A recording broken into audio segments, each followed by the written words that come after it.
তারপরেও জনগণ কুরবানির দিন পর্যন্ত ওলামা ইকরামদের জিজ্ঞাসা করতে থাকেন, এটা কি হবে, ওটা কি হবে, এটা এই ধরনের, তাহলে এটা কুরবানি হবে কি হবে না। এজন্য আপনাদের সম্মুখে সেই বিষয়কে সামনে রেখেই কিছু আলোকপাত করার প্রচেষ্টা করবো ইনশাআল্লাহ। আল্লাহ তাআলা পবিত্র কোরআনে বলেন, ওয়াযাক্কির ফাইন্না যিকরা তানফাউল মুমিনিন। মুহাম্মদ সাল্লাল্লাহু আলাইহি সাল্লামকে আল্লাহ তাআলা বলেছিলেন, তুমি উপদেশ দান করো। মূলত মুহাম্মদ সাল্লাল্লাহু আলাইহি সাল্লামের মাধ্যমে সমস্ত আলেম ওলামাদেরকে এই নির্দেশ প্রদান করছেন আল্লাহ তাআলা, তোমরা উপদেশ প্রদান করো, নিশ্চয়ই উপদেশ মুসলমানদের উপকার দিবে। যারা ইমানদার, যারা প্রকৃতপক্ষে ইমানদার, যারা মুসলমান, তো এই আলোচনার মাধ্যমে তাদের উপকার হবে, তাদের লাভ হবে। মানে তাদের চলতে ফিরতে, উঠতে বসতে, তাদের জীবনে যদি কোনো প্রকারের ত্রুটি বিচ্যুতি হয়ে থাকে, তাহলে তারা নিজেদের সংস্কার এবং সংশোধন করে নেবে এই উপদেশের মাধ্যমে। তো এজন্য আল্লাহ তাআলা উপদেশ দেওয়ার নির্দেশ প্রদান করেছেন। আলহামদুলিল্লাহ, আজকে আমরা কুরবানি প্রসঙ্গে আলোচনার জন্য বিশ্বাস মোড় জামে মসজিদে এশার নামাজের পরে সমবেত হয়েছে। সংক্ষিপ্তভাবে আপনাদের সম্মুখে কুরবানির মসলা মাসাইল প্রসঙ্গে কিছু আলোচনা করবো ইনশাআল্লাহ। তবে এই কুরবানির মসলা মাসাইলের সাথে একটি বিষয় আমি বিশেষভাবে আপনাদের সামনে আলোকপাত করার প্রচেষ্টা করব। কুরবানি থেকে শিক্ষা। আমরা যে কুরবানি করছি, আমরা যে কুরবানি করব, লাভটা কি, কেন করব, লক্ষ্য এবং উদ্দেশ্য কি, আল্লাহ তাআলা এর মাধ্যমে আমাদের কাছে কি পেতে চান, কি চান। আসুন খুব সাধারণভাবে এই বিষয়গুলো আলোচনা করি। খুতবায়ে মাসনুনার পরে পরে আপনাদের সম্মুখে সূরা মাইদার একটি আয়াতের অংশ বিশেষ তেলাওয়াত করেছি। আল্লাহ তাআলা বলেন, ইন্নামা ইয়াতাকাব্বালুল্লাহু মিনাল মুত্তাকিন। মূলত আয়াতের এই অংশটুকু সেই আলোচনার প্রেক্ষাপটে এসেছে যে আদম আলাইহিস সালামের দুই সন্তান আল্লাহ তাআলার সন্তুষ্টির জন্য, আল্লাহ তাআলার জন্য কুরবানি পেশ করেছিল। একজনের কুরবানি কবুল হয়েছিল, একজনের কুরবানি কবুল হয়নি। আদম আলাইহিস সালামের সেই দুই ছেলের নাম কি ছিল, পবিত্র কোরআন এবং সুন্নাতে স্পষ্টভাবে তার কোনো উল্লেখ নেই। তবে পবিত্র কোরআনে এতটুকু স্পষ্টভাবে উল্লেখ আছে যে একজনের কুরবানি কবুল হয়েছিল আর একজনের কুরবানি কবুল হয়নি। এর ভাষ্য প্রদান করতে গিয়ে মুফাসসিরিনে কেরাম, তাফসীর লিখতে গিয়ে, ভাষ্য লিখতে গিয়ে ভাষ্যকারেরা, মুফাসসিরে কেরাম তারা উল্লেখ করেছেন, মুফাসসিরিনে কেরাম তারা উল্লেখ করেছেন যে যাকে হত্যা করা হয়েছিল সে হচ্ছে হাবিল, আর যে হত্যা করেছিল সে হচ্ছে কাবিল। আপনাদের বোঝার সুবিধার্থে বলি যে একজনের কুরবানি কবুল হয়েছিল,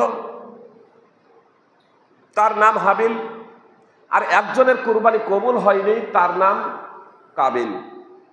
কাবিলের যখন কুরবানি কবুল হলো না, হাবিলকে হত্যা করার জন্য সে উদ্যত হয়েছিল, এমনকি সে হত্যাও করেছিল। কাবিল যখন হাবিলকে হত্যা করার জন্য উদ্যত হয়, হাবিল তখন বলে যে আমি কিন্তু হাত সম্প্রসারিত করব না। হাবিল এ কথা বলেনি যে আমি দুর্বল, আমার ক্ষমতা নাই, এ কথা বলেনি। এটা বোঝার প্রচেষ্টা করবেন যে প্রতিশোধ না নেওয়া বা লড়াই না করা, হাত সম্প্রসারিত না করা, প্রতিবাদ করতে গিয়ে, এটা দুর্বলতার প্রতীক সদা সর্বদা নয়। এটা দুর্বলতার প্রতীক সদা সর্বদা নয়। কাবিল যার কুরবানি কবুল হচ্ছে না, সে যখন তার ভাইকে বলছে আমি কিন্তু তোমাকে হত্যা করব, হাবিল কিন্তু একবারও বলে না যে আমিও কিসে কম, আমি কি তোমার থেকে দুর্বল, এ কথা বলে না। বরং সে বলেছিল আমি কিন্তু হাত আমার সম্প্রসারিত করব না। সে এক কথাই বলেছিল, ইন্নামা ইয়াতাকাব্বালুল্লাহু মিনাল মুত্তাকিন, নিশ্চয় আল্লাহ তাআলা আল্লাহ ভীরুদের থেকে কবুল করেন। স্পষ্টভাবে বলছেন যে আল্লাহ তাআলা আল্লাহ ভীরুদের থেকে নিশ্চয়ই কবুল করেন। ইবাদত, কুরবানি একটি ইবাদত। যে কোনো ইবাদত কবুল হওয়ার জন্য অন্যতম শর্ত হলো একাগ্রতা, বিশুদ্ধতা, একমাত্র আল্লাহ তাআলার সন্তুষ্টি। বিশুদ্ধ অন্তঃকরণে একমাত্র আল্লাহ তাআলার সন্তুষ্টির উদ্দেশ্যেই কেউ যদি ইবাদত করে শরীয়তি পন্থায়, তাহলে তার ইবাদত কবুল হবে। সুতরাং হাবিল স্পষ্টভাবে, যার কুরবানি কবুল হয়েছিল, স্পষ্টভাবে বললেন যে আমি কিন্তু হাত সম্প্রসারিত করব না।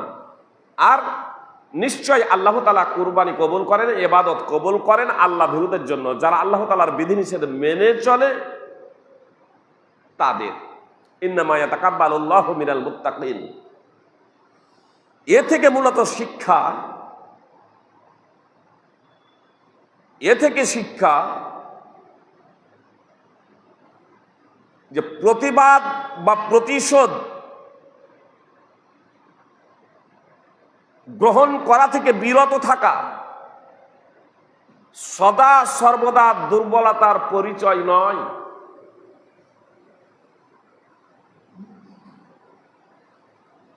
আদম আলাইহিস সালামের যুগে কুরবানির পদ্ধতি ছিল আলাদা, আমাদের যুগে কুরবানির পদ্ধতি আলাদা। আর এই কুরবানির পদ্ধতি আলাদা হওয়ার কারণে আমরা যে কুরবানি করি তা আমাদের কার কুরবানি কবুল হচ্ছে কি হচ্ছে না, এটা আমরা 100% নিশ্চিত রূপে বলতে পারবো না। জি, তবে আমার কুরবানি কবুল হচ্ছে কি হচ্ছে না আমি প্রায় বলতে পারি যে আমার কুরবানিটি কবুল হচ্ছে কি হচ্ছে না। আমি যদি দেখি যে আমার নিয়াত একমাত্র আল্লাহ তাআলার সন্তুষ্টি, লোক দেখানো নয়। যে আমাকে যে উদাহরণ দিচ্ছি সেটা প্রত্যেকেই আমরা, যে আমার কুরবানির লক্ষ্য এবং উদ্দেশ্য পাড়া প্রতিবেশীকে সন্তুষ্ট করা নয়, লোকে কি বলবে এটা না, লোক দেখানো না, বরং এটা ইসলামী একটা বিধান, ইসলামী একটা নিদর্শন। এজন্য আল্লাহ তাআলার সন্তুষ্টির জন্য আমি কুরবানি করছি, নিখুঁত এবং নির্ভেজাল কুরবানি, এবং বৈধ পন্থায় উপার্জিত সম্পদ দ্বারা, বৈধ পশু দ্বারা আমি কুরবানি করছি, যা কুরবানির জন্য বৈধ। যে ধরনের পশু করার জন্য রাসূল সাল্লাল্লাহু আলাইহি সাল্লাম নির্দেশ দিয়েছেন একমাত্র আল্লাহ তাআলার সন্তুষ্টির জন্য, মুহাম্মদ সাল্লাল্লাহু আলাইহি সাল্লামের পদ্ধতিতে কুরবানি করছি। যখন এই বিষয়ে এইভাবে আমি কুরবানি করব, তাহলে আমি অন্তত আমার ব্যাপারে নিশ্চিত হতে পারবো প্রায় যে আল্লাহ তাআলা আমার কুরবানিটা ইনশাআল্লাহ কবুল করবেন। আল্লাহ তাআলা আমার কুরবানিটা কবুল করবেন। তবে আপনার কুরবানি সম্পর্কে আপনিও অনুরূপভাবে বুঝতে পারবেন। এবার আমার লক্ষ্য যদি উদ্দেশ্য আমি কুরবানি পশু জবাই করছি, কিন্তু আমার লক্ষ্য উদ্দেশ্য লোকে কি বলবে, আমি সামর্থ্যবান, আমার সম্পদ আছে, আমি যদি কুরবানি না করি লোকে কি বলবে, লোকের দিকে চেয়ে থাকবে, সেই ভাবনাতে আমি কুরবানি করছি। বা অবৈধ পন্থায় উপার্জিত সম্পদ দ্বারা পশু ক্রয় করে আমি সেই কুরবানি করছি, চুরি করে আমি কুরবানি করছি। যে পশুর কুরবানি করা বৈধ নয় সেই পশু দ্বারা আমি কুরবানি করছি, তাহলে আমি তো জানছি যে অবৈধ উপার্জন দ্বারা বা চুরি করা পশু দ্বারা যদি আমি কুরবানি করি, বাহ্যিকভাবে মোটা তাজা দেখে জনগণ ভাববে হ্যাঁ ফাইজি সাহেব কুরবানি করেছেন, কিন্তু আমার ওই পশুটা যে চুরি করে এটা তো আর জনগণ জানে না। তাহলে জনগণ ভাববে হয়তো ওর কুরবানি কবুল হচ্ছে, কিন্তু আমি নিশ্চিত যে আমার কুরবানি আল্লাহ কবুল করবেন না। অনুরূপভাবে প্রত্যেকে এই বিষয়টা অনুধাবন করতে পারবো।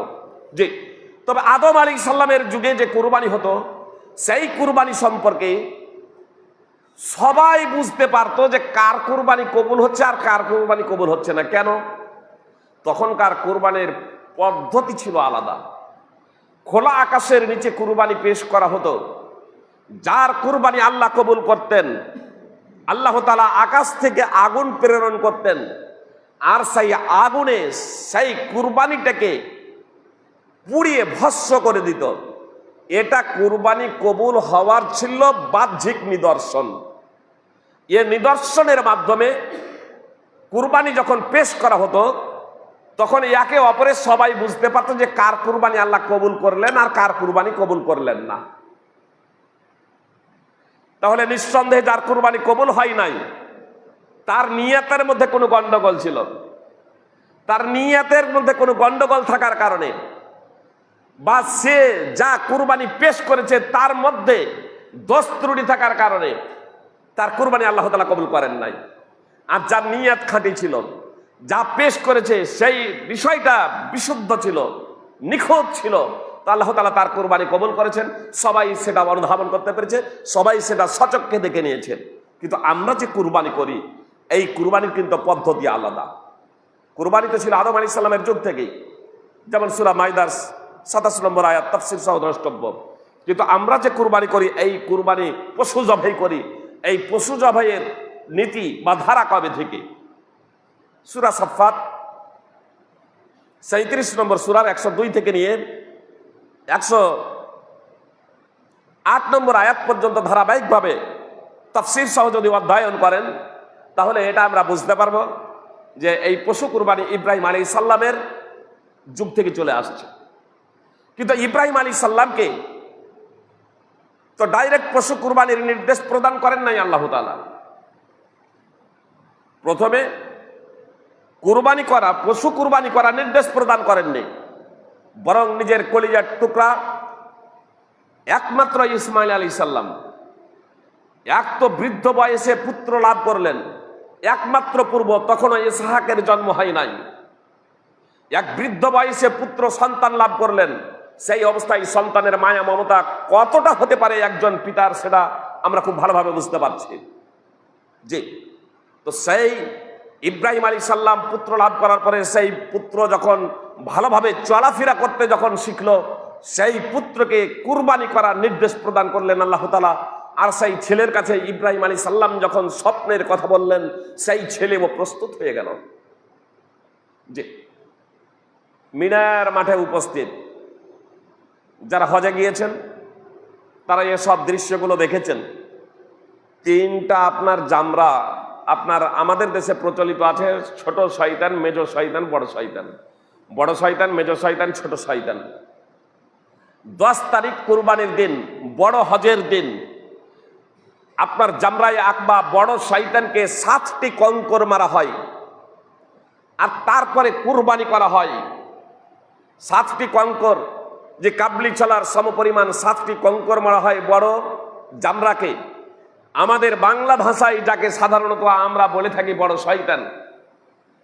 আর তার পরের দিন 11ই যুলহিজ্জা এবং 12ই যুলহিজ্জা, এই 2 দিনে 21টি করে 42টি, আর এই 10ই যুলহিজ্জা আপনার 7টি দিয়ে হলো 49টি। আর আরো যদি আবার 13ই যুলহিজ্জা থাকা হয়, তাহলে আবার 21টি দিয়ে হবে 70টি। তবে 49টি কঙ্কর মারা 3টা জামরাতে, এটা আবশ্যিক। জি, এটা কম্পালসারি। আপনার এই 49টা পাথর মারা হয়, ছোট ছোট কাবলি ছোলার সমপরিমাণ পাথর নিক্ষেপ করা হয়। সেই জামরা, যাকে আমরা ছোট শয়তান, মেজো শয়তান, বড় শয়তান বলে আখ্যায়িত করেছি বা জানেন, এগুলোতে ওই যে জামরাগুলো, পিলারগুলো তৈরি করা হয়েছে কেন? আসলে ইব্রাহিম আলাইহিস সালাম যখন ইসমাইল আলাইহিস সালামকে কুরবানি করার জন্য ওই মিনা প্রান্তরে নিয়ে যান, তখন ইবলিস শয়তান ওই মিনাতে গিয়ে ও ইব্রাহিম আলাইহিস সালামকে বাধা দেওয়ার প্রচেষ্টা করেছিল। মানুষের রূপে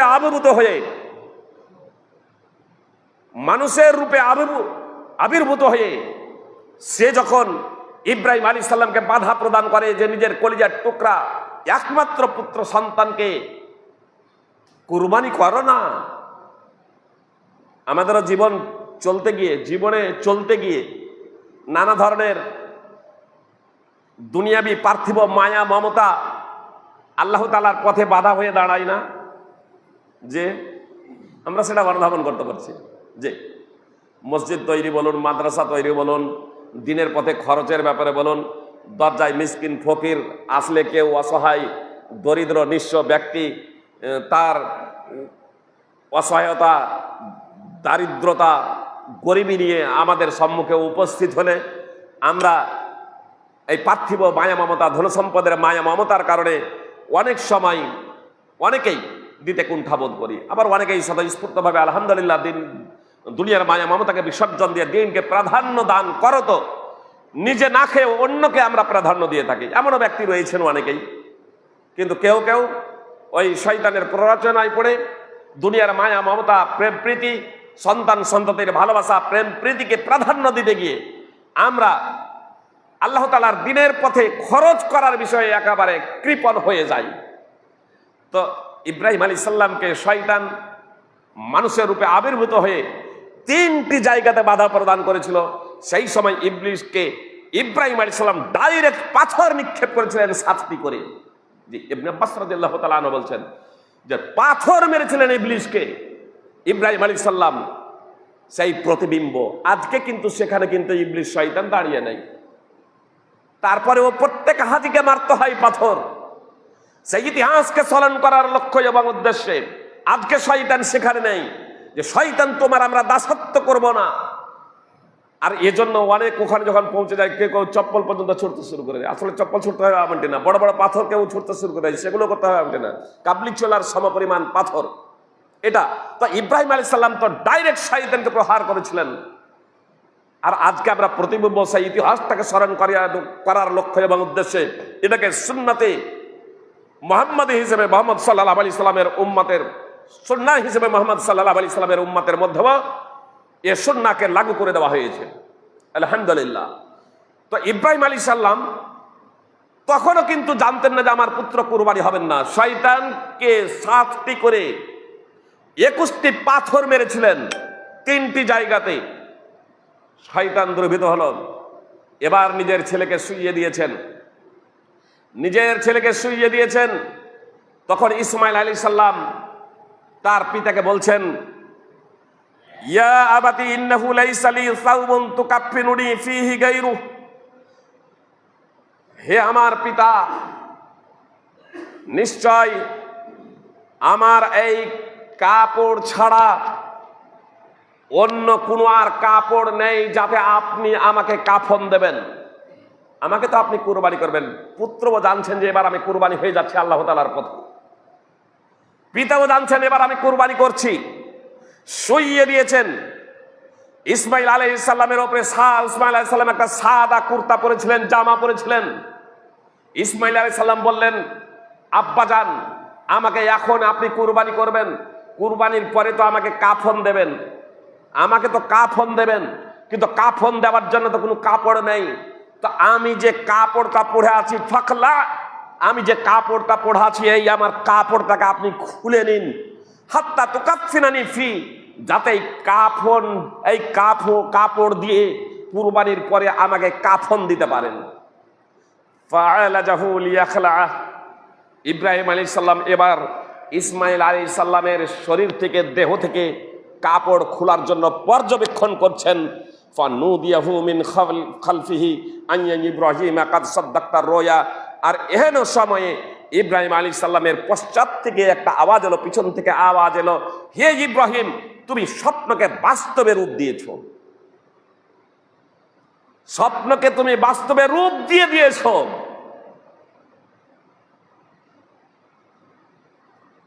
আল্লাহ তাআলা চাননি যে ইসমাইল আলাইহিস সালাম কুরবানি হয়ে যাক। আল্লাহ তাআলা চেয়েছিলেন পরীক্ষা করতে জাতির পিতা ইব্রাহিম আলাইহিস সালামকে। আল্লাহ জানছেন ইব্রাহিমের অন্তরের খবর, বাহ্যিকভাবে এটা প্রকাশ করে দেওয়ার জন্য আল্লাহ তাআলা চেয়েছিলেন যে এটা প্রকাশ হয়ে যাক। আল্লাহ তাআলা ইব্রাহিম আলাইহিস সালামের পরীক্ষা চেয়েছিলেন, তার পুত্র ইসমাইল আলাইহিস সালামের পরীক্ষা চেয়েছিলেন। ফালতাফাতা ইব্রাহিম ফাইদা হুয়া বিকাবশিন আবিয়াদ, ইব্রাহিম আলাইহিস সালাম পিছন দিকে ঘুরে তাকাচ্ছেন, তো একটা সাদা রঙের দুম্বা। সেই দুম্বাই ইব্রাহিম আলাইহিস সালাম জবাই করলেন। মুসনাদ আহমদ হাদিস নম্বর 2707। ইব্রাহিম আলাইহিস সালাম এবার দুম্বাটিকে জবাই করলেন। ফল কথা, আপনার এই ঘটনার আগে পর্যন্ত ইব্রাহিম আলাইহিস সালাম জানতেন না যে আমার পুত্র জবাই হবে না, ইসমাইলও জানতেন না। এর মাধ্যম দিয়ে আল্লাহ তাআলা ইব্রাহিম আলাইহিস সালামের বিষয়ে ঘোষণা করলেন যে এটা ছিল একটা সুস্পষ্ট পরীক্ষা, তুমি পরীক্ষায় সফল, তোমার সুখ্যাতি পরবর্তীদের জন্য আমি রেখে দিতে চাই। পশু জবাইয়ের মাধ্যম দিয়ে আজকে আমরা আল্লাহ তাআলার সন্তুষ্টি লাভ করতে চাই। সুপ্রিয় ভ্রাতৃবৃন্দ, অবশ্যই এই পশু কুরবানির মাধ্যম দিয়ে আল্লাহ তাআলার সন্তুষ্টি অর্জন করা যায় যদি আমরা আমাদের পশুত্বকে বিসর্জন দিতে পারি। পশু জবাইয়ের মাধ্যম দিয়ে যদি আমরা নিজেদের পশুত্বকে বিসর্জন দিতে না পারি, শুধু এই গরু ছাগল উট দুম্বার জবাই করে দিয়ে আল্লাহ তাআলার সন্তুষ্টি অর্জন করা সম্ভব নয়। আল্লাহ তাআলা স্পষ্টভাবে বলছেন, লা ইয়ানালাল্লাহা লুহুমুহা ওয়ালা দিমাউহা ওয়ালাকিন ইয়ানালুহুত তাকওয়া মিনকুম। আল্লাহ তাআলা স্পষ্টভাবে বললেন যে তোমাদের কুরবানির রক্ত এবং মাংস কখনোই আল্লাহ তাআলার দরবারে পৌঁছায় না, বরং আল্লাহ তাআলার নিকটে পৌঁছায় তোমাদের তাকওয়া, তোমাদের আল্লাহ ভীতি, তোমাদের সংযমশীলতা, তোমাদের পরহেজগারিতা, তোমাদের তাকওয়া, যে কে কত বেশি আল্লাহ তাআলাকে ভয় করো। সুপ্রিয় ভ্রাতৃবৃন্দ, আলহামদুলিল্লাহ আমরা কুরবানি করব। লাইনও পালে গেছে, জেনারেটর কতক্ষণ চলবে জানি না, তাড়াতাড়ি মশলা মশাইলেই চলে আসে। জি, তো বিষয়টা বলছিলাম যে আল্লাহ ভীতি। সুনানে তিরমিজি এবং ইবনে মাজাতে একটা হাদিস আছে যে কুরবানির রক্ত জমিতে, পৃথিবীতে পড়ার আগেই কুরবানির দিনের মতো, পশু জবাই করার মতো দিনের মতো উত্তম আমল আর অন্য কিছু নাই। কুরবানির রক্ত মাটিতে পড়ার আগেই তা আল্লাহ তাআলার নিকটে বিশেষ মর্যাদায় পৌঁছে যায়। কুরবানির পশু কিয়ামতের দিবসে তার শিং, লোম এবং খুর সহ উপস্থিত হবে। এ মর্মে বর্ণিত হাদিস সহিহ নয়, জয়ীফ। সুনানে তিরমিজি এবং সুনানে ইবনে মাজাতে হাদিস আছে, এ হাদিস জয়ীফ। তোমরা কুরবানির পশুকে মোটা তাজা করো, তা পুলসিরাতে যানবাহন হবে, এ হাদিস ও জয়ীফ, সহিহ নয়। এ মর্মে হাদিস বর্ণিত সহিহ নয়। পবিত্র কোরআনে আল্লাহ তাআলা স্পষ্টভাবে বলছেন তোমাদের কুরবানির মাংস রক্ত আল্লাহর কাছে পৌঁছায় না। কুরবানির রক্ত মাংস আল্লাহর কাছে পৌঁছায় না। যা পৌঁছায় আল্লাহর কাছে তা হলো তোমাদের তাকওয়া, আল্লাহ ভীতি, সংযমশীলতা। সুপ্রিয় ভ্রাতৃবৃন্দ, ভগ্নীগণ, কথা একটু মনোযোগ দিয়ে শুনবেন। আজকে আমরা সিংহভাগ মানুষ কুরবানি করছি, যে আল্লাহ তাআলা আমাদের প্রত্যেকেই কুরবানি করার তৌফিক দান করেন, আমিন। কিন্তু বিষয়টা হলো যে লক্ষ্য এবং উদ্দেশ্যে কুরবানি আমরা করব, সেই লক্ষ্য এবং উদ্দেশ্য যদি আমরা উপনীত হতে না পারি, সেই লক্ষ্য এবং উদ্দেশ্য যদি আমরা পৌঁছাতে না পারি, তাহলে আমাদের কুরবানি ওই কাবিলের মতো হবে, হাবিলের মতো হবে না, ওই হত্যাকারীর মতো হবে, ওই শহীদের মতো হবে না।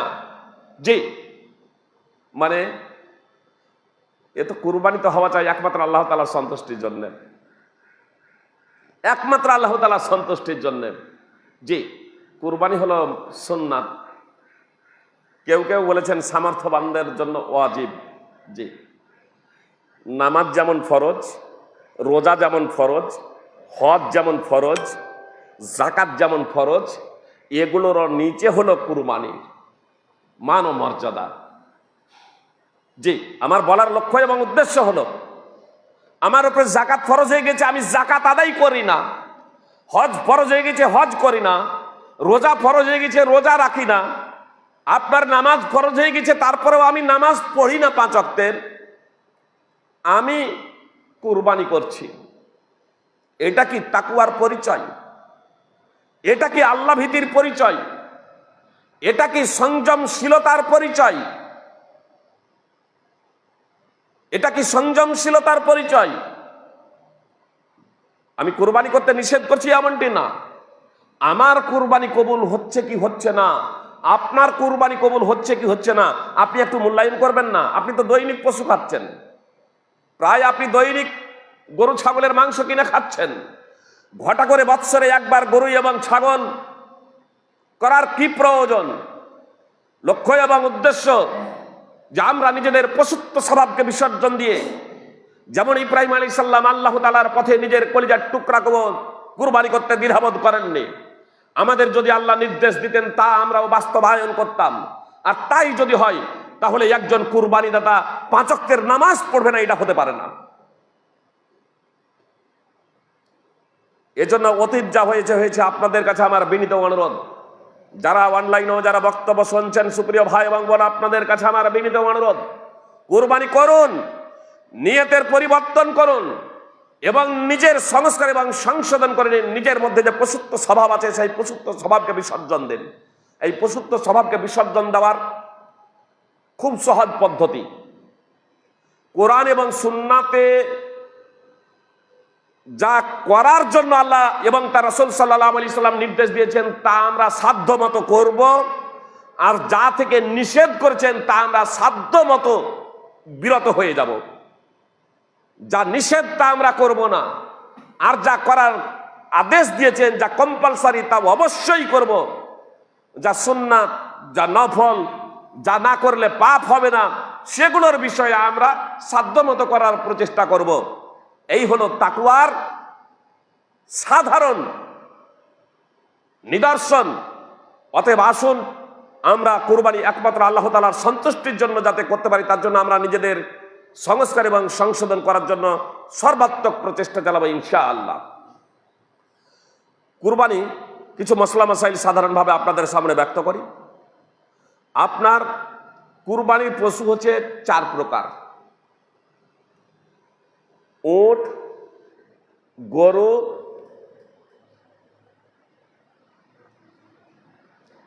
ভেড়া, দুম্বা, ভেড়া দুম্বা একই প্রজাতি, এবং ছাগল। ছাগল আর গরুর মধ্যে যেমন পুংলিঙ্গ স্ত্রীলিঙ্গ আছে, উট এবং ছাগল ভেড়া সবেরই পুংলিঙ্গ এবং স্ত্রীলিঙ্গ। 4 শ্রেণীর পশু।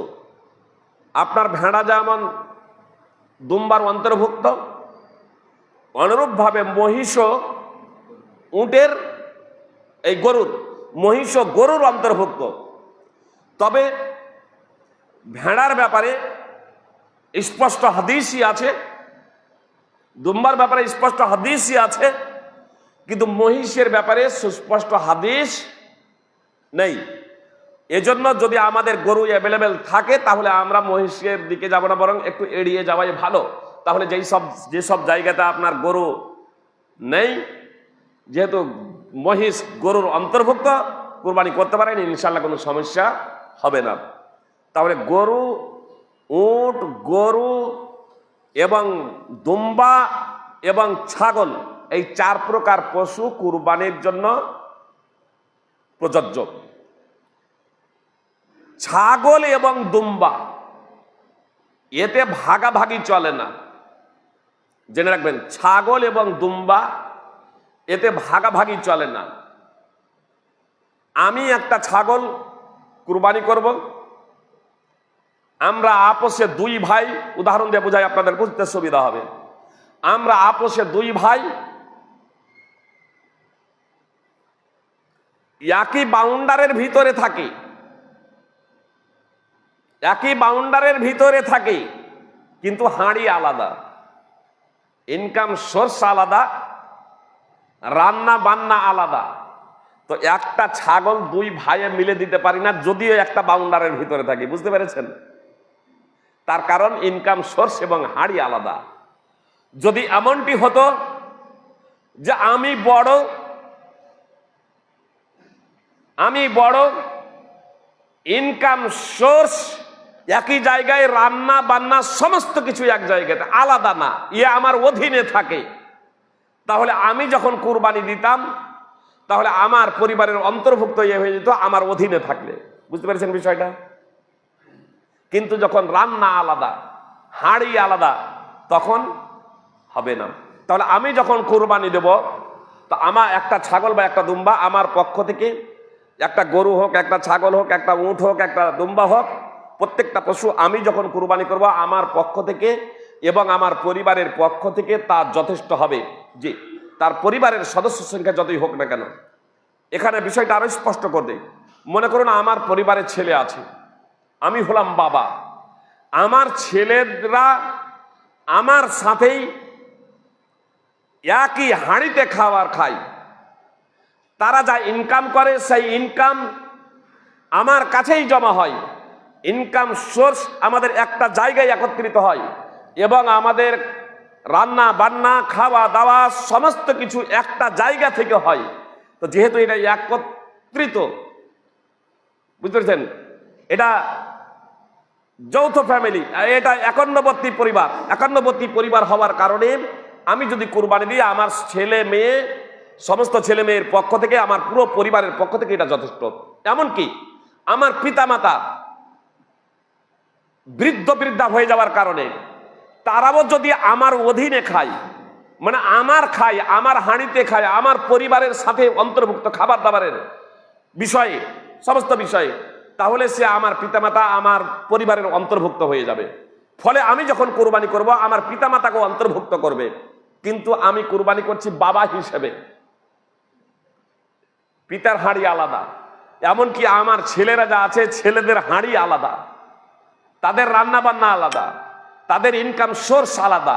তাহলে আমি যদি কুরবানি করি শুধু আমার স্ত্রী এবং সেই সব কচিকা যারা অন্তর্ভুক্ত হবে যারা আমার সাথে আছে, যারা একসাথে খাওয়া দাওয়া করছি, যাদের রান্না বান্না আলাদা, তারা কিন্তু সেই সমস্ত ছেলেগুলো আমার অন্তর্ভুক্ত হবে না। পিতামাতা তাদের হাঁড়ি আলাদা, তারা কিন্তু আমার পরিবারের অন্তর্ভুক্ত হবে না। এই কুরবানির সবে তারা শামিল হবে না। এই বিষয়টা স্মরণে রাখবেন। গরু এবং উট কুরবানি দেওয়ার ব্যাপারে একাই হলে উত্তম। গরু এবং উটেও গোটা অনেকেরই ধারণা যে গরু এবং উট ভাগাই দিতে হয়, মানে একাই দেওয়া যাবে না, এমনটি না। গরু এবং উটও একাই দেওয়াটা উত্তম।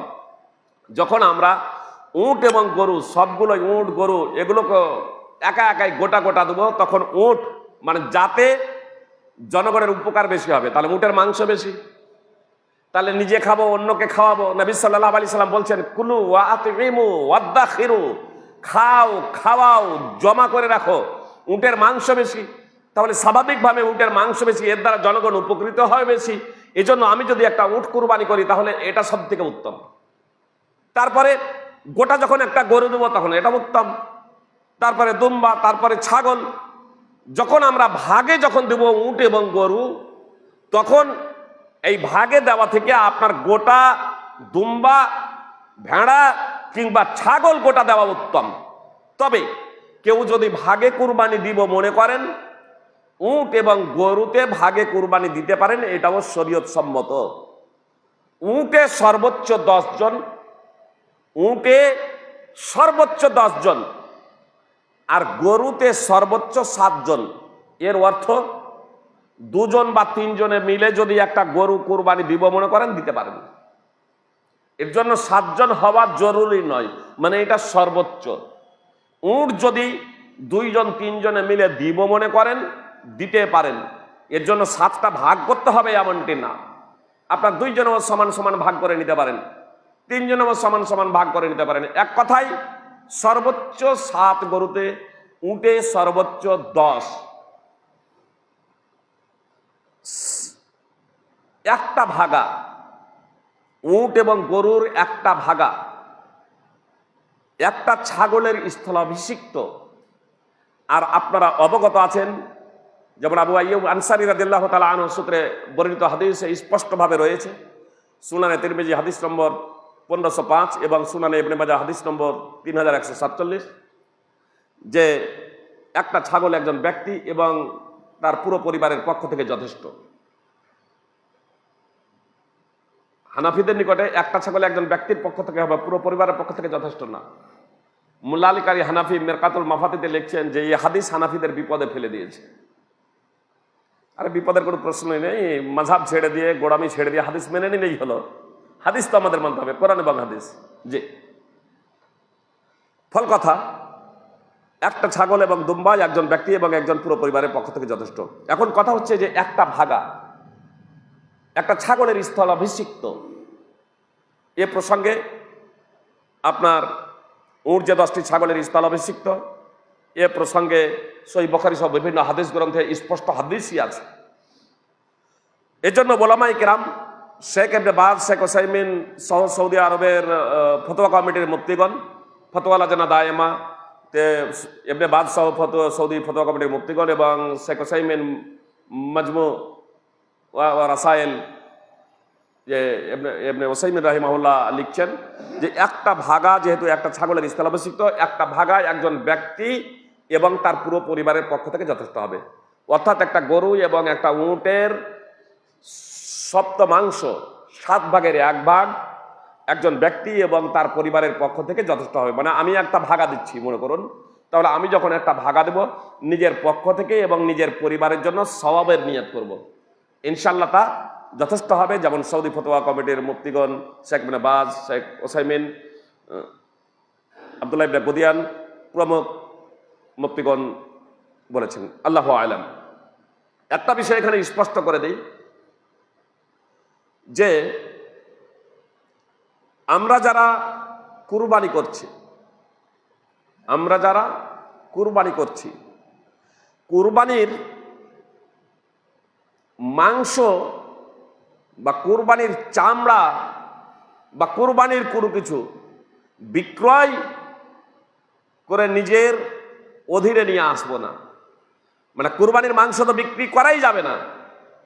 কুরবানির চামড়া যদি আমি নিজে ব্যবহার করি, তাকে ভালোভাবে প্রস্তুত করে, তাহলে আমি ব্যবহার করতে পারি, আপনি ব্যবহার করতে পারেন। কিন্তু যদি আমরা ব্যবহার না করি, যেমন আমাদের দেশে আমরা অনেকেই জানি না কিভাবে তা প্রস্তুত করতে হয়, আমরা দিয়ে দিই, দান করে দিই। যদি আমরা দান করে দিই তাহলে সেটা বিক্রি করা যেতে পারে, বুঝতে পেরেছেন? দান করে দিলে মানে ওই বিক্রি করে কুরবানির চামড়া বিক্রি করে নিজের অধীনে, নিজের ভোগে নিয়ে আসতে পারি না। এমনকি কথা খুব মনোযোগ দিয়ে শুনুন, অনেক সময় নিজে কুরবানি করি না, হয়তো কাউকে দিয়ে কুরবানি করাই। অনেক সময় আমরা কসাই ডেকে নিয়ে আসি যে কসাই কুরবানি করে দেবে, তো ওই কসাইকে ও কুরবানির মাংস পারিশ্রমিক হিসেবে দেওয়া যাবে না। বিষয়টা কিন্তু খুব গুরুতর। নবী সাল্লাল্লাহু আলাইহি সাল্লাম স্পষ্টভাবে নির্দেশ দিয়েছেন কুরবানির মাংস কসাইকে পারিশ্রমিক হিসেবে দেবে না। বলবেন তাহলে কসাই তো বিনা পারিশ্রমিকে কুরবানি করে দেবে না। জি, আপনার পকেট থেকে টাকা দেবেন, আপনার পকেট থেকে টাকা দিতে পারেন, আপনি মাংসও দিতে পারেন, কিন্তু কুরবানির না। আপনি এমনি বাজার থেকে মার্কেটে এমনি মাংস তো বিক্রি হচ্ছে, সাধারণ মাংস কিনে তাকে দিতে পারেন, কিন্তু আপনার কুরবানির মাংস কসাইকে দিতে পারেন না। কসাইকে আমি কসাই নামটা শুধু নিলাম মানে পারিশ্রমিকের জন্য, মানে কসাই পারিশ্রমিক নেবে। এক কথায় কুরবানির মাংস পারিশ্রমিক হিসেবে দেওয়া যাবে না। আমাদের সমাজে কিছু কিছু জায়গায় আছে যে মডেল এবং সর্দার তারা কুরবানি দেন, জমাতে কুরবানির মাংস একত্র করা হয় মূলত তাদের জন্য যারা কুরবানি দেয়নি, যাতে সঠিকভাবে তাদের কাছে পৌঁছে যায়। ইসলামী নির্দেশ হলো কুরবানির মাংস প্রসঙ্গে কুরবানি খাওয়াও, সঞ্চিত করে রাখো। জি, কুরবানি খাওয়াও, সঞ্চিত করে রাখো। কুতুবে সিত্তার হাদিস, সালমা ইবনুল আকওয়া রাদিয়াল্লাহু তাআলা আনহু সূত্রে বর্ণিত আছে হাদিস। সহিহ বুখারী হাদিস নম্বর 5569, সহিহ মুসলিম হাদিস নম্বর 1974। এই হাদিস কুতুবে সিত্তাতেই রয়েছে। আপনি যতদিন ইচ্ছা কুরবানির মাংস রাখতে পারেন, কোনো সমস্যা নেই। 3 দিনের যে বিষয়টা ছিল, এটা একটা প্রেক্ষাপটে ছিল। সাহাবায়ে কেরাম জিজ্ঞেস করলেন পরের বছরই যে আল্লাহ রাসূল, বিগত বছরে আমরা কি 3 দিনই কুরবানির মাংস রাখবো? আল্লাহ রাসূল সাল্লাল্লাহু আলাইহি ওয়াসাল্লাম বললেন না, ওটা একটা বিশেষ প্রেক্ষাপটে আমি বলেছিলাম, অতএব তোমরা কুরবানির মাংস খাওয়াও এবং সঞ্চিত করে রাখো। জি, অতএব আমরা খাওয়াবো, সঞ্চিত করে রাখবো। আপনি যতদিন ইচ্ছা আপনি সঞ্চিত করে রাখতে পারেন, তাহলে নিজে খাবেন, অন্য কেউ খাওয়াবেন, অন্য কেউ খাওয়াবেন। এটা যাতে আমাদের লক্ষ্য এবং উদ্দেশ্য থাকে, যা নিজে খাবো, অন্যকে খাওয়াবো, সঞ্চিত করে রাখবো। কিন্তু কুরবানির মাংস জমা করতে গিয়ে আপনার কোনো জায়গাতে আছে যে মডেল সর্দার যেহেতু বিতরণ করছেন, মডেল সর্দারের সাথে আরো কিছু হয়তো দু একজন ব্যক্তি থাকে যারা মানে পৌঁছে দিচ্ছেন, হয়তো বহন করে পৌঁছে দিচ্ছেন যারা দেয়নি তাদের বাড়িতে, তখনও পৌঁছে দেওয়ার কারণে তাকে ওই কুরবানির মাংস থেকে দেওয়া হচ্ছে, যে ওই একটু পরিশ্রম করলো, মডেল সর্দার এতক্ষণ সময় দিলেন। জি, প্রয়োজন যদি হয়, কথা খুব মনোযোগ দিয়ে শুনুন, ওই যে বহন করে পৌঁছে দিচ্ছে বা আপনি মডেল সর্দার, আপনি সময় দিচ্ছেন, আপনি যদি পারিশ্রমিক চান তাহলে আপনি টাকা দেন জনগণের কাছে, যে আমি এই কাজ করছি তা আমাকে টাকা দেন, আপনারা 10 টাকা করে, 20 টাকা করে, 50 টাকা করে আপনারা টাকা দেন, টাকা নিতে পারেন এর জন্য।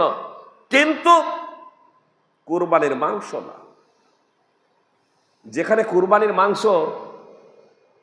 আপনার ওদেরকেই দেওয়া যায় না, কসাইকেই, সেখানে আপনি কোন লক্ষ্য এবং উদ্দেশ্যে কুরবানির মাংস নেবেন? হ্যাঁ, আপনি যদি ওই পর্যায়ে পড়েন যে যারা মাংস জমা করা হচ্ছে তাদের জন্য, যারা কুরবানি দেয়নি তাদের জন্য, জি, যারা কুরবানি দেয়নি তাদের জন্য, তা আপনি যদি কুরবানি দিয়ে না থাকেন, আপনিও যদি ওই ক্যাটাগরিতে পড়েন, তাহলে আপনি নিতে পারেন, মডেল সর্দার হওয়ার কারণে নয়। বিষয়টা বোঝার প্রচেষ্টা করবেন। আপনি পৌঁছে দিচ্ছেন বাড়িতে বাড়িতে বহন করার জন্য না, আপনি যদি ওই ক্যাটাগরিতে পড়েন যাদের জন্য এটা হচ্ছে, হ্যাঁ, এটা আলাদা প্রসঙ্গ। আমি কুরবানি দিয়েছি বা আপনি কুরবানি দিয়েছেন, আপনি মডেলকে পার্সোনাল পৌঁছে দিলেন, আমি পৌঁছে দিলাম, সেটা আলাদা প্রসঙ্গ, সেটা মডেল সর্দার নিতে পারেন, এতে কোনো সমস্যা নেই।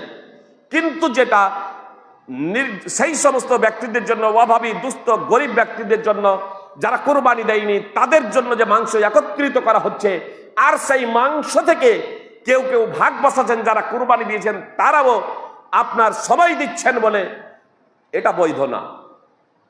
অতএব কুরবানির লক্ষ্য এবং উদ্দেশ্যটা চেষ্টা করুন।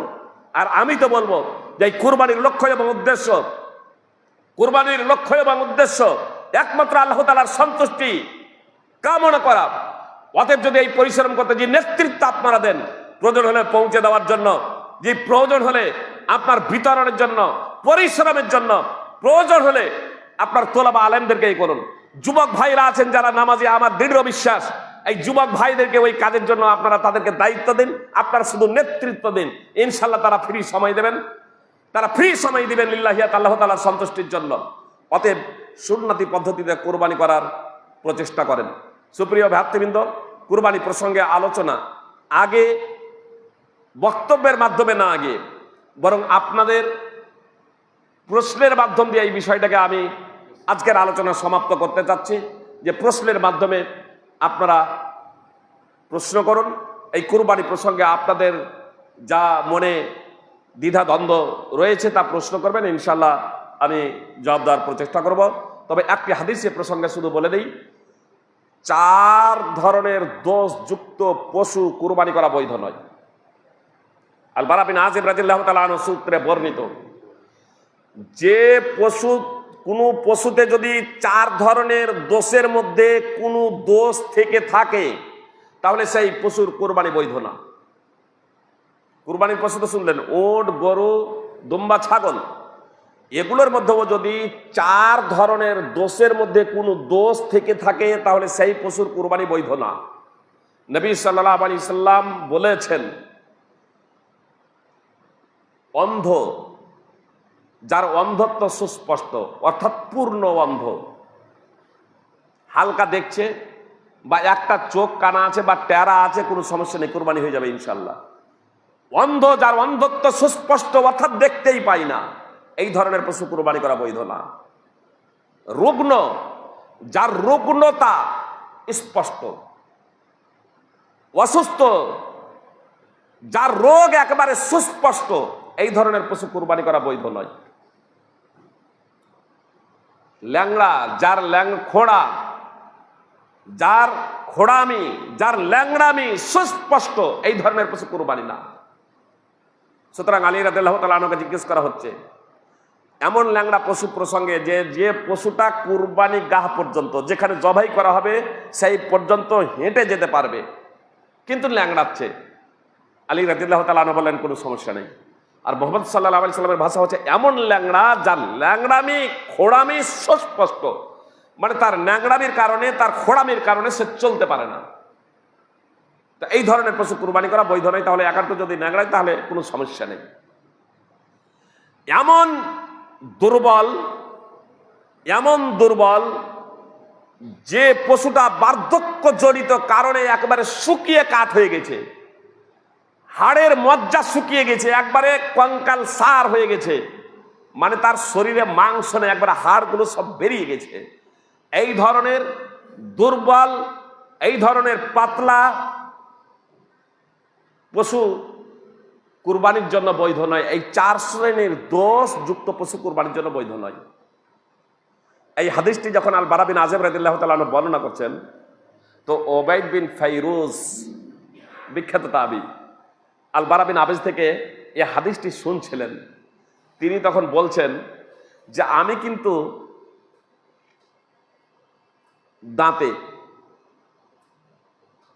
দাঁতে, কানে এবং শিঙে যদি কোনো সমস্যা থাকে সেটাও আমি অপছন্দ করি। আমি দাঁতে করেছি, মানে ফিসসিন, কোন যে জায়গাতে ফিসসিন শব্দ রয়েছে, কোনো অনুবাদক এখানে বয়সে বলে দিয়েছেন, বয়সে যদি ত্রুটি থাকে, বুঝতে পারছেন। আর আমি দাঁত এই জন্যই অনুবাদ করেছি যে সিনের অর্থই হলো আসলে দাঁত, আর এর প্রেক্ষাপট দাঁত বলছে যে তারপরে মুসনাদ আহমদ এবং ইবনে মাজার বর্ণনায় আছে ওয়াফিল উদুন, কোন বর্ণনায় আছে আউফিল উদুন, এবং ওয়াফিল কারন, আউফিল কারন, কান এবং শিং। তো কানের কথা বলা হচ্ছে, শিংয়ের কথা বলা হচ্ছে, তো স্বাভাবিকভাবেই দাঁত তো ভেঙে যেতে পারে, কান তো ফুটো হতে পারে, যেমন আজকাল সরকারি গরুতে কান, জি। তো কানে যদি সমস্যা থাকে, হাদিস শুনে নেন তারপরে বলেন। কানে যদি সমস্যা থাকে, ওবাইদ বিন ফাইরুজ রাহিমাহুল্লাহ বলছেন, যদি দাঁতে সমস্যা থাকে বা কানে সমস্যা থাকে বা শিঙে সমস্যা থাকে, তাহলে আমি কিন্তু তা অপছন্দ করি। তখন আল বারা বিন আযিব রাদিয়াল্লাহু তাআলা আনহু বলছেন, মা কারিহতা ফাদা ওয়ালা তুহারিমহু আলা আহাদ, তুমি যা অপছন্দ করো তা তুমি বর্জন করো, তুমি যা অপছন্দ করো তা তুমি বর্জন করো, কিন্তু কারোর জন্য তুমি তা হারাম বলো না। অর্থাৎ শিঙে যদি সমস্যা থাকে, শিং একটু ভেঙে গিয়েছে বা শিং বেরি হয় নাই, তাহলে তুমি বলো না যে এই পশু কোরবানি করা যাবে না। কানে যদি ছিদ্র থাকে, তাহলে তুমি বলো না এই পশু কোরবানি করা যাবে না। দাঁত যদি ভেঙে যায়, তাহলে তুমি বলো না এই পশুটা কোরবানি করা যাবে না। হ্যাঁ, তুমি তা থেকে বিরত থাকো, তুমি যখন তা অপছন্দ করছো। তার কারণ রাসূল সাল্লাল্লাহু আলাইহি ওয়াসাল্লাম 4 ধরনের দোষ যুক্ত পশু কুরবানি করতে নিষেধ করেছেন, আর এই দোষগুলোর কথা নবী সাল্লাল্লাহু আলাইহি ওয়াসাল্লাম বলেন নাই। অতএব শিঙে যদি ত্রুটি থেকে থাকে, কানে যদি ত্রুটি থেকে থাকে একাটো, আর দাঁতে যদি সমস্যা থেকে থাকে, তুমি তা বর্জন করো, ভালো, কিন্তু লোকেদের জন্য তা হারাম বলো না। এত দ্বারা স্পষ্ট হয়ে গেল যে পশুর কানে স্টাম্প মারা থাকে, কান ছিদ্র থাকে, কুরবানি করাতে কোনো সমস্যা নেই। হ্যাঁ, কারো যদি মনে যদি খুঁতখুঁতানি থাকে যে আমি তা থেকেও মুক্ত, দোষ সেই ছিদ্র মুক্ত আমি পশু কুরবানি করব, জি আপনি করেন, আলহামদুলিল্লাহ, ভালো। কিন্তু আপনি অন্য কেউ যদি সেটা যদি ক্রয় করে, সিং নেই অথবা সিং ভেঙে গেছে, তাহলে আপনি বলবেন না যারে তোমার পশু তো কুরবানি করা বৈধ না। আল বারা বিন আযিব রাদিয়াল্লাহু তাআলা আনহু এই কথাই বলছেন যে তুমি অন্যের জন্য ওয়ালা তুহারিমহু আলা আহাদ, তুমি অন্যকে বলো না যে এটা কুরবানির জন্য বৈধ না, এটা হারাম, এটা বলো না।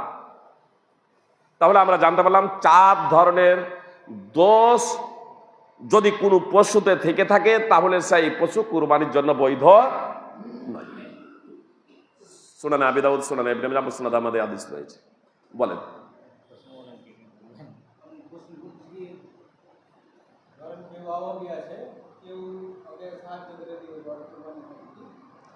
মানে কুরবানি করতে সাহায্য করবে, যে কোনো সমস্যা নেই, ওরও কুরবানি হবে এবং যে সাহায্য করছে সেও নেকি পাবে, সেও পুণ্যের অধিকারী হবে। জি, সেও পুণ্যের অধিকারী হবে ইনশাআল্লাহ। বলুন। আমাদের এই এলাকাটা হচ্ছে গরিব শ্রেণী। এবার ধরেন আমি 100 ঘরের সমাজ নিয়ে চলি, আপনি বক্তব্য দিলেন, পরিস্থিতির উপরে হাদিস রাসূল সাল্লাল্লাহু আলাইহি ওয়াসাল্লাম চেঞ্জ করেছেন। আমাদের এখানে শতকরা 70% লোক কুরবানির মাংস, খাসির মাংস কিনে খেতে পারে না। এদের উদ্দেশ্য থাকে বা আশা ভরসা আছে যে আমরা সমাজে কেউ খাসি দিলে তো যেটুকু ভাগ পাবো ওইটুকু আমরা খাবো।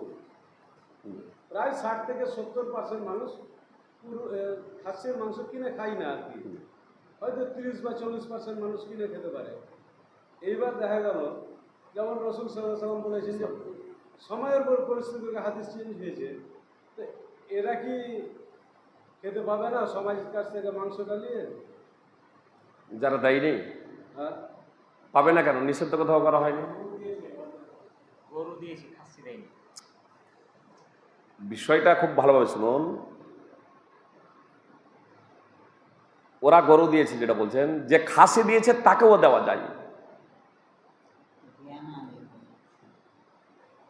দিতে নিষেধ করা বলা হয়নি। বুঝতে পারেন না। আপনার প্রশ্ন আমি বুঝে গিয়েছি। মনে করুন, আমার জবটাও বোঝার চেষ্টা করেন। আপনি মনে করেন যে গরু দিয়েছেন, আপনি খাসি দেননি, আপনার ইচ্ছা খাসি নেওয়া। আমি আরো অ্যাডভান্স বলে দিলাম যে ইনি খাসি দিয়েছেন, আমি খাসি দিয়েছি, তো আমি ইনাকেও খাসি দিতে পারি। তাহলে আপনাকে দিতে পারি না? ইনিও নিতে পারেন, তাহলে আপনি নিতে পারেন না।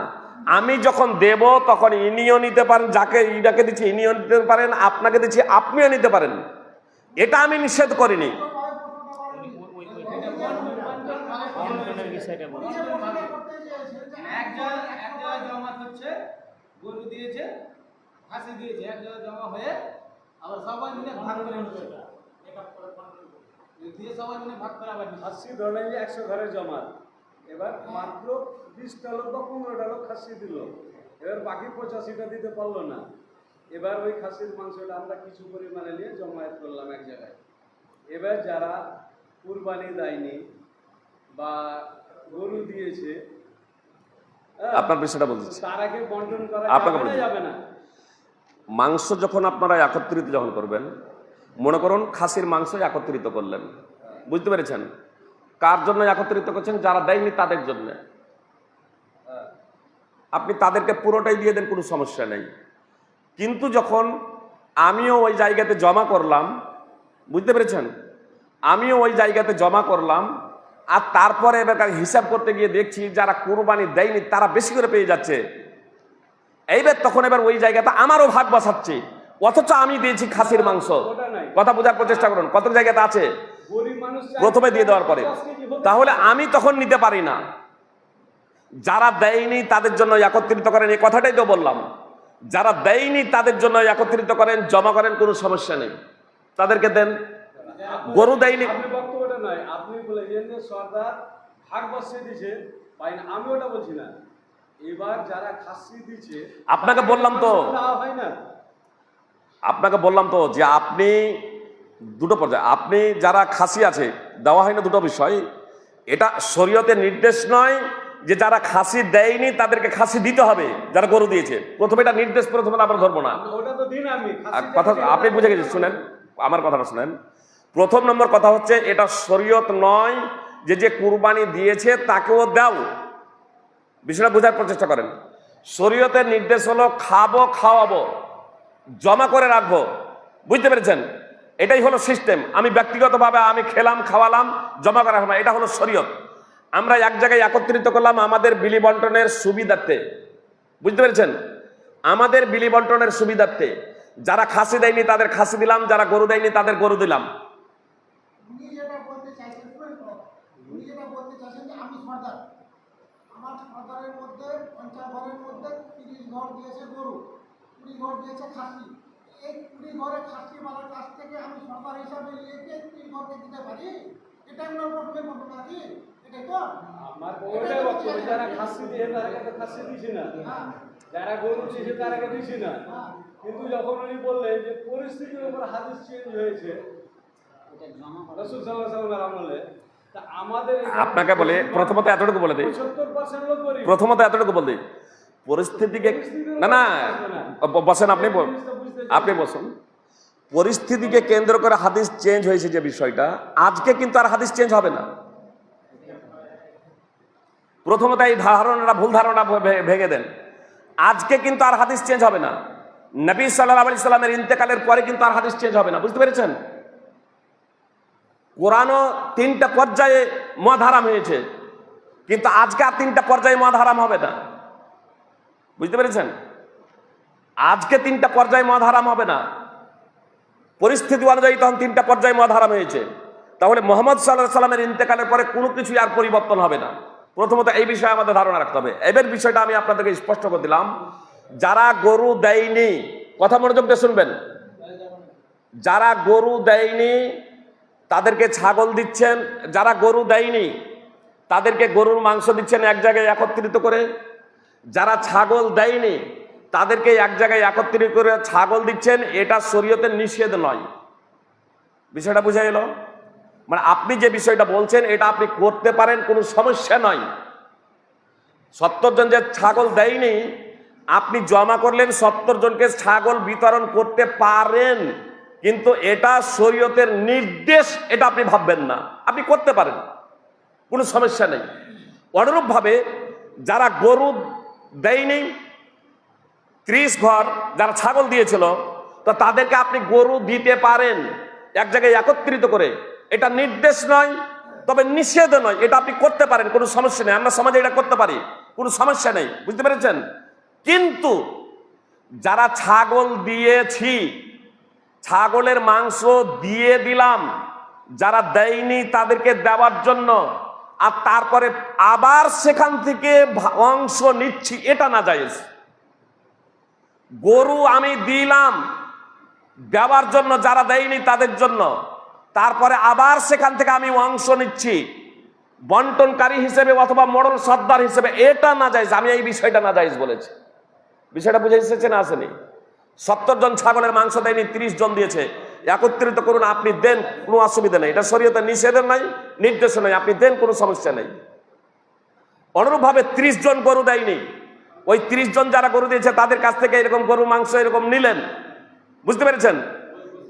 আর তারপরে এবার যারা গরু দেয়নি তাদেরকে আপনি দিলেন গরুর মাংস, কোনো সমস্যা নেই, শরীয়তে এটা নিষেধ নয়, বুঝতে পেরেছেন? কিন্তু যারা ওখানে গরুর মাংস দিলেন, যারা ওখানে ছাগলের মাংস দিলেন, অথবা কাউকে পারিশ্রমিক হিসেবে এটা দেওয়া যাবে না। বিষয়টা স্পষ্ট হয়েছে না হয়নি? এখনো যদি স্পষ্ট না হয় বলবো। আমি একটু ডিবেটে যেতে চাইছি।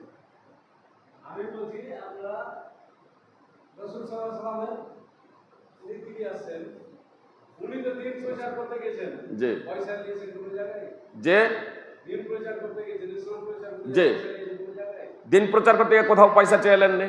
তো আমাদের মাওলানা প্রচার করতে গিয়ে যাদের পয়সা কেন দেওয়া হয় দিচ্ছেন? আমাকে প্রশ্ন করছেন, আমাকে বলুন। নবী সাল্লাল্লাহু আলাইহি সাল্লাম কোথাও গিয়ে পয়সা চেয়ে নেন নাই। আমি এখন পর্যন্ত কেউ বলতে পারবে না যে ফৈজি সাহেব কোনো জায়গায় গিয়ে পয়সা চেয়ে নিয়েছে। আগে তো ফোনে কন্টাক্ট হয়ে গেছে, এত টাকা দিলে যাবো, না হয় যাবো না। ফৈজির ব্যাপারে শুধু জিজ্ঞেস করে নেবেন যে কোনো ব্যক্তির কাছে। আমি আপনার বলছি আবার হাদিসটা চেঞ্জ হয়ে গেল, হাদিস চেঞ্জ হয় নাই, আবার অন্যদিকে যাবেন না, অন্যদিকে যাবেন না। প্রথমত আমি বলছি, আমাকে আপনি প্রশ্ন করছেন, আমার যে কোনো জায়গায়, আপনার ঔরঙ্গাবাদ, সতীব, বহু জায়গায় আপনার এসেছি, কোনো একটা জায়গাতে বলবেন যে ফৈজি সাহেব কি টাকা চেয়ে নিয়েছে? নবী সাল্লাল্লাহু আলাইহি সাল্লামকে উপহার উপঢৌকন দিয়েছে, গ্রহণ করেছেন? দেয়নি, গ্রহণ করেননি। আলহামদুলিল্লাহ, এখন পর্যন্ত শুধু এই আপনাদের শ্রুতি বলে নয়, ভারত এবং ভারতের বাইরে আজ পর্যন্ত কেউ বলতে পারবে না যে ফৈজি সাহেব 1 টাকা চেয়ে নিয়েছে। যে ভিন্ন বিষয় চলে গেল আসলে। যেহেতু আপনি আউট প্রশ্ন করে দিলেন, এটা এর সাথে আলোচনা চলে, আপনার বলার মূল লক্ষ্য উদ্দেশ্য হলো শরীয়ত যেটা আমি সেটা বললাম, আপনি মানবেন না মানবেন সেটা আপনার ব্যাপার, বুঝতে পেরেছেন? মরল সর্দার পারিশ্রমিক হিসেবে কুরবানির মাংস নেওয়া বৈধ নয়।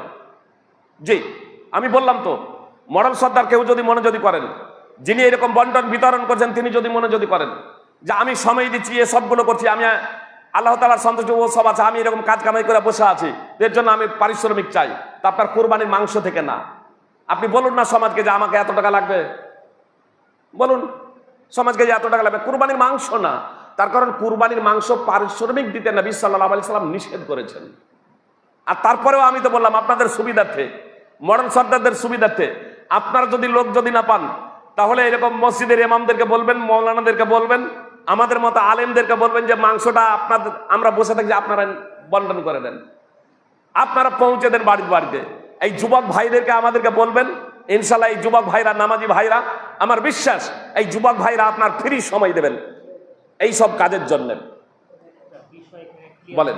যেটা আপনি বলতে যাচ্ছেন, আমি প্রশ্নটা একটু ভালো করে করছি, বুঝে নিন। আমাদের এই সমাজগুলোতে আমি যেহেতু আছে পরিস্থিতিটা বুঝছি, এক শ্রেণীর মানুষ গরু কুরবানি দিয়েছে, আর এক শ্রেণীর মানুষ খাসি কুরবানি দিয়েছে।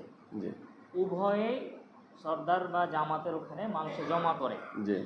এখানে সর্দার মডেল পক্ষ থেকে কিন্তু যারা মাংস দেবেন তাদের একটা অংশ নির্দিষ্ট করে দেওয়া হয় যে 3 ভাগের 1 ভাগ বা কেজিতে 100 আপনাকে জমা করতে হবে। জমা করে দেওয়ার পর যারা কুরবানি দেয়নি তাদেরকে প্রথমত মাংসটা দেওয়া হয়, তারপরে যারা খাসি কুরবানি দিয়েছে ওই জমা হওয়া মাংস থেকে যারা গরুর কুরবানিটা খাসিওয়ালারাকে দেয় আর খাসির মাংসটা গরুওয়ালারাকে দেয়। এই সিস্টেমটা চালু আছে। এখানে যেটা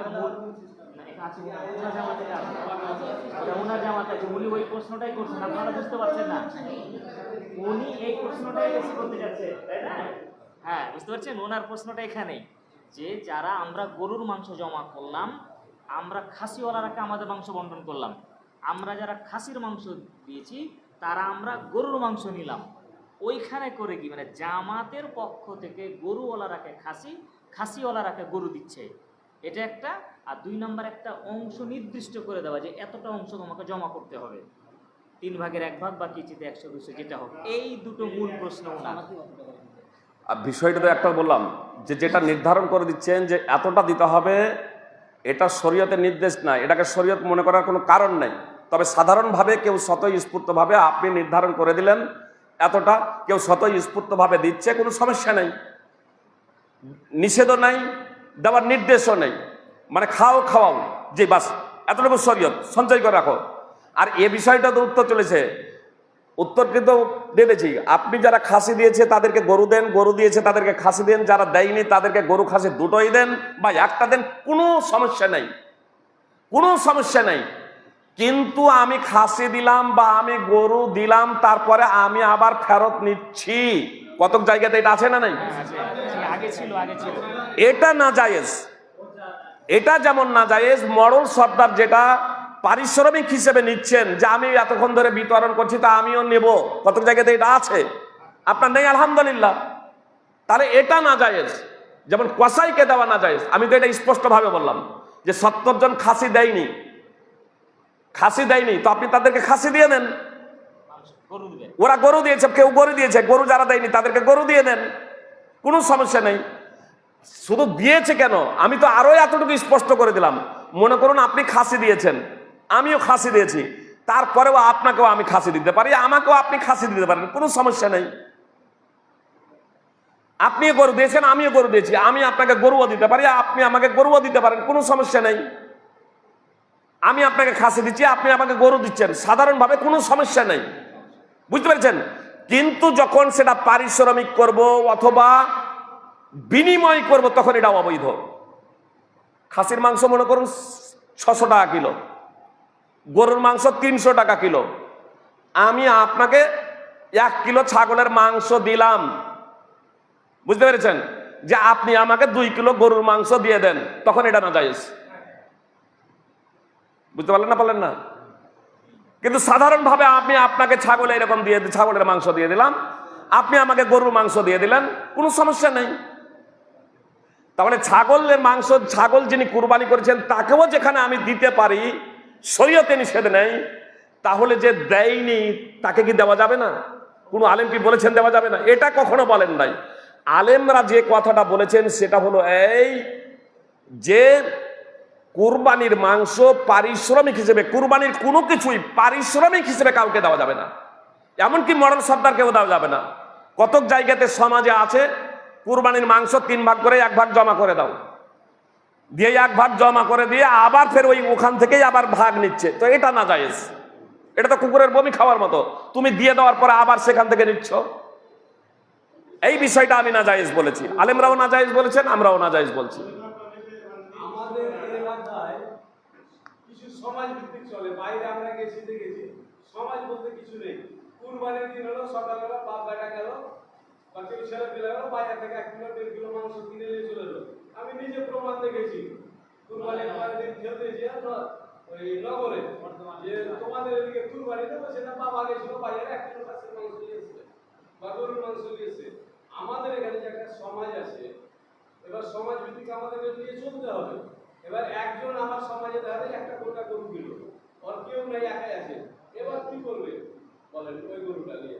যে একাই একজন একটা গোটা গরু কিলো, ধরেন যে কাটতে একটা কেন 5টাও করতে পারে, ও কাটতে আনে না, লোককে দিয়ে কাটাবে, কি করবে গরুটা নিয়ে? কি করবে? লোককে দিয়ে কাটাবে, লোককে দিয়ে কাটাবে।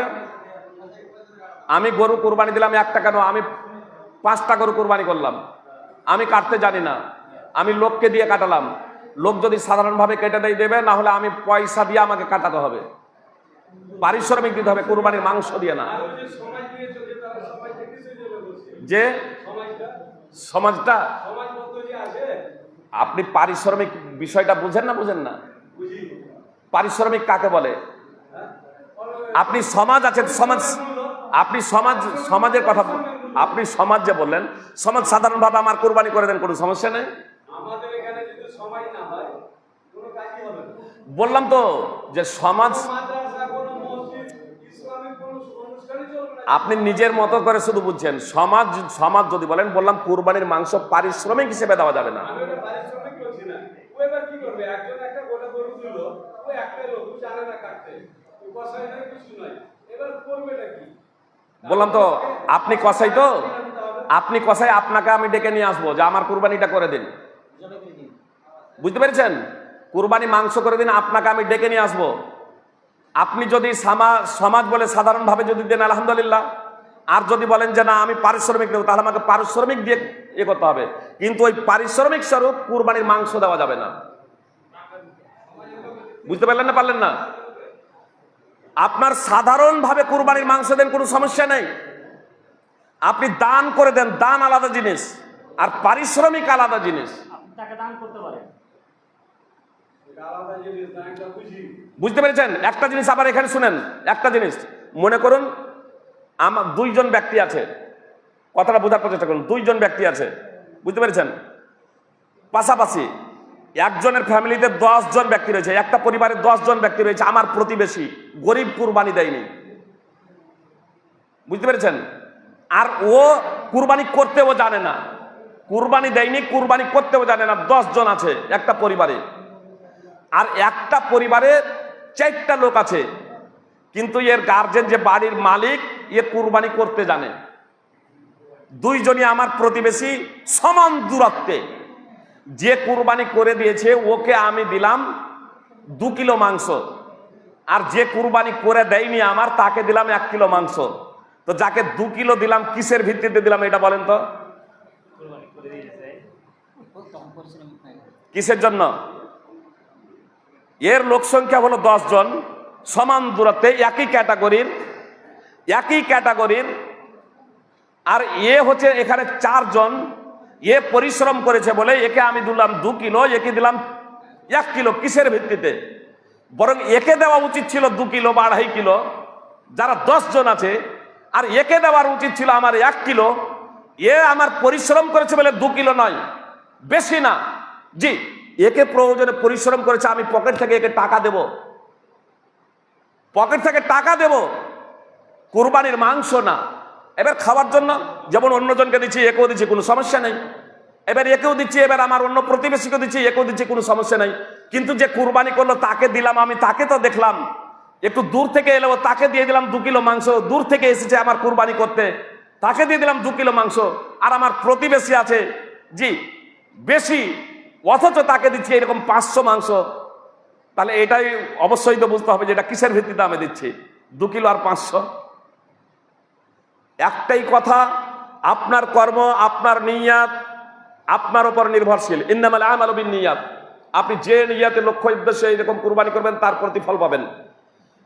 আগে হচ্ছে শরীয়ত, তারপরে হচ্ছে সামাজিকতা, এটাও জেনে রাখবেন। আগে হচ্ছে শরীয়ত, তারপরে হচ্ছে সামাজিকতা। আপনি বললেন মানে যে এলাকার কথা বলছেন আমি বুঝে গিয়েছি, সাধারণত মাঝাবিদের এলাকাতে কুরবানি কম করে। তা আমার এখানে তো সিংহভাগ লোক নামাজি পড়ে না। সামাজিকতার মাধ্যমে কই আমরা তো নামাজি বানাতে পারি না। আমরা তো ডেকে হেঁকে বলি না যে তোমাকে নামাজ পড়তেই হবে কম্পালসারি। যে কুরবানির মাংস খাওয়া থেকে বা কুরবানি করা থেকে গুরুত্বপূর্ণ হলো নামাজ পড়া। কুরবানি মাংস কাউকে দেওয়া থেকে কোনো ব্যক্তিকে নামাজি বানানো হলো আরো গুরুতর বিষয় এবং গুরুত্বপূর্ণ। আমার সেই জায়গাতে তো કોઈ সামাজিকতা নেই। ফেতরা মডেল সর্দারের সিদ্ধান্ত অনুযায়ী যদি জনগণ জমা না করে তখন আমাদের সামাজিকতা আছে। বিয়ে শাদী যদি আমাদের মডেল সর্দারদের কথা অনুযায়ী না হয় তাহলে সামাজিকতা আছে। দাফন করতে দেবো না, অমুক করবো না, এই করবো না, তমুক করবো না। নামাজ পড়ার জন্য, নেশাজাত দ্রব্য বন্ধ করার জন্য, আমাদের সমাজ থেকে কুসংস্কারের মূলোৎপাটনের লক্ষ্য এবং উদ্দেশ্যে ভালো জিনিস। আসুন আমরা কোরআন এবং সুন্নাহকে সামনে রেখে সামাজিকতা করি, তাহলে এটা আমাদের লাভ আছে, অবশ্যই লাভ হবে। ফল কথা আবারও নির্যাস আপনাদের বলে দিই, কুরবানির মাংস খাওয়াবেন, সঞ্চয় করে রাখবেন। যিনি কুরবানি দিয়েছেন তাকেও দিতে পারেন, যিনি কুরবানি না দিয়েছেন তাকেও দিতে পারেন। তাহলে কুরবানির মাংস যেটা আপনি দিয়ে দিবেন সেটা ফেরত নেবেন না। আর আমরা যাতে পারিশ্রমিক হিসেবে সেটা গ্রহণ না করি। সুদ যেমন নেওয়া অপরাধ, দেওয়াও অপরাধ। সুদ যেমন নেওয়া অপরাধ, দেওয়াও অপরাধ। মদ যেমন খাওয়া অপরাধ, বহন করাও অপরাধ। মদ যেমন কিনাও অপরাধ, বেচাও অপরাধ। অনুরূপভাবে কুরবানির মাংস পারিশ্রমিক হিসেবে নেওয়াও অপরাধ, দেওয়াও অপরাধ। আল্লাহ তাআলা আমাদের তা থেকে হেফাজত করুন, আমিন বলেন। যে ওয়াজিব নয়, করতে পারেন, কোনো অসুবিধা নেই। লক্ষ্য উদ্দেশ্য যদি একমাত্র আল্লাহ তাআলার সন্তুষ্ট হয়ে আপনি করতে পারেন, ধার পরিশোধ করে দেবেন, এই যদি ভাবনা যদি থাকে আপনি করতে পারেন। না মানে কুরবানি যেহেতু ওয়াজিব নয়, কোনো অসুবিধা নেই। যে এর জন্য আপনার যে পাপ হবে এমনটি না। যে আমরা যারা নামাজ পড়ে না কুরবানি দিচ্ছে, আমরা তাদেরকে কুরবানি করতে নিষেধ করব না, তাদেরকে কুরবানি করতে নিষেধ করব না। তার কুরবানি কবুল হবে কি না হবে কিয়ামতের মাঠে সে জবাব পেয়ে যাবে। তাহলে আমরা এতটুকু বলবো যে অবশ্যই আপনি নামাজ পড়ুন, তারপরে কুরবানি করুন। নামাজ পড়ুন দিয়ে কুরবানি করুন। আর আপনি নামাজই পড়েন না, তাহলে কুরবানি করা তো শুধু পশু জবাই করাই তো হবে, আর কি হবে বলেন। যে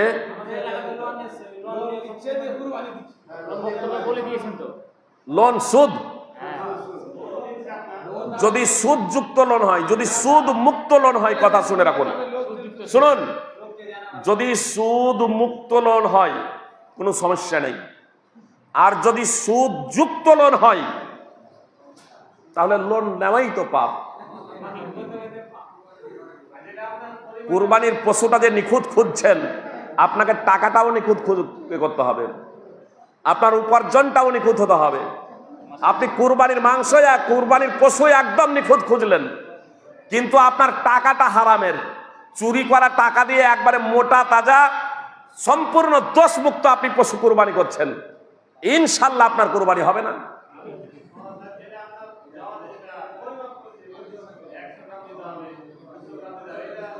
বললাম তো, নির্ধারণ করা এটা শরীয়ত নয়। তবে সাধারণভাবে আমরা যদি শরীয়ত মনে না করে সাধারণভাবে কাউকে চাপ না দিয়ে স্বতঃস্ফূর্ত ভাবে দেওয়া নেওয়ার যদি বিষয়টা আমরা মেনে নেই, কোনো সমস্যা না, শরীয়ত মনে করে না।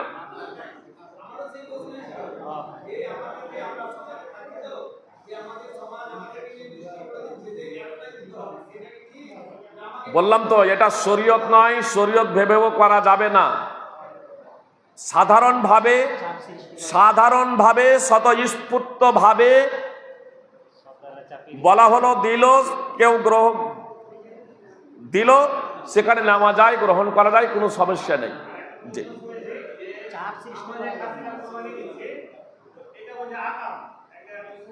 যে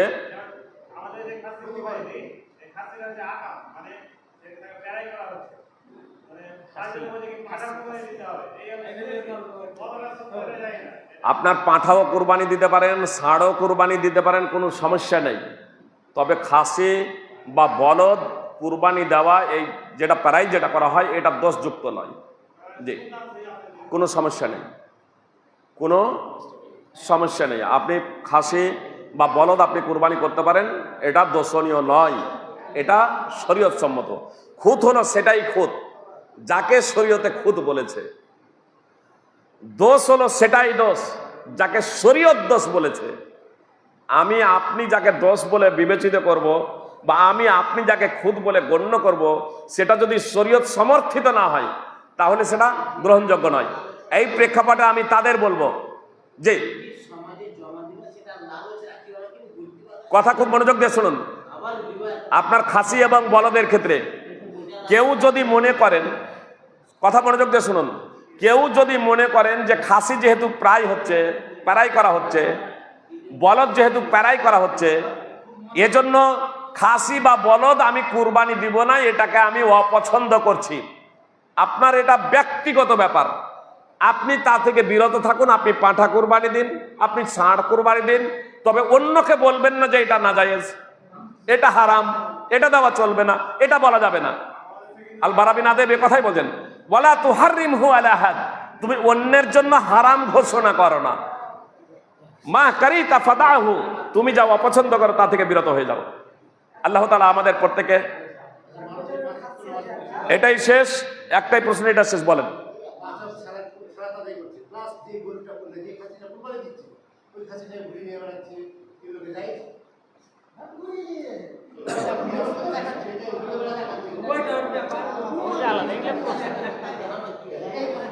শুনুন, একটা কমন একটা বিষয় জেনে রাখুন, নিয়তের মালিক আল্লাহ। ইন্নামাল আমালু বিন্নিয়াত। আমরা বাহ্যিক বিষয়ের উপরে আমরা ফাইসালা করব, বুঝতে পেরেছেন? গোপনে দান করা অতীব উত্তম, কিন্তু কখনো কখনো বাহ্যিক দান করাটাও উত্তম হয়ে যায় অনেক। কখন জানেন? আল্লাহর দিনের জন্য, মনে করেন মসজিদ নির্মাণ হচ্ছে, খরচ করার জন্য বলা হচ্ছে, আপনি গোপনে এসে দান করেছেন, আলহামদুলিল্লাহ, কিন্তু দান করার জন্য বলা হচ্ছে কেউ দানই করছে না, মসজিদের কাজ আটকে আছে। তো মসজিদের কাজ যে আটকে আছে, বুঝতে পেরেছেন, মসজিদের কাজ আটকে আছে, সেই মুহূর্তে আপনার প্রকাশ্যভাবে উৎসাহ প্রদান করার লক্ষ্য উদ্দেশ্য এই নয় যে লোকে আমাকে দাতা বলুক, যে কোনো ভাই এসে বলেন আমি দিচ্ছি 1 লাখ টাকা, আর তার দেখা দেখি এবার সবাই দিতে শুরু করে দিল। তো যে প্রথমে 1 লাখ টাকা দিয়ে দিল, ও তো আর লাখ টাকার নেকি পাবে, পরে আর দেখা দেখি যারা দান করতে শুরু করে দিয়েছে, ওদের দানের নেকিও এ পেতে থাকবে, ওরা যতটা পাবে তাদের নেকি থেকে কমানো হবে না। তাহলে এখানে প্রকাশ্য দানের, এজন্য আমরা নিয়তের উপরে, আমার যদি লক্ষ্য উদ্দেশ্য থাকে লোককে দেখানো, জি, আল্লাহ তাআলা কবুল করবেন না। আমার যদি লক্ষ্য উদ্দেশ্য থাকে মানুষকে উৎসাহ প্রদান করা,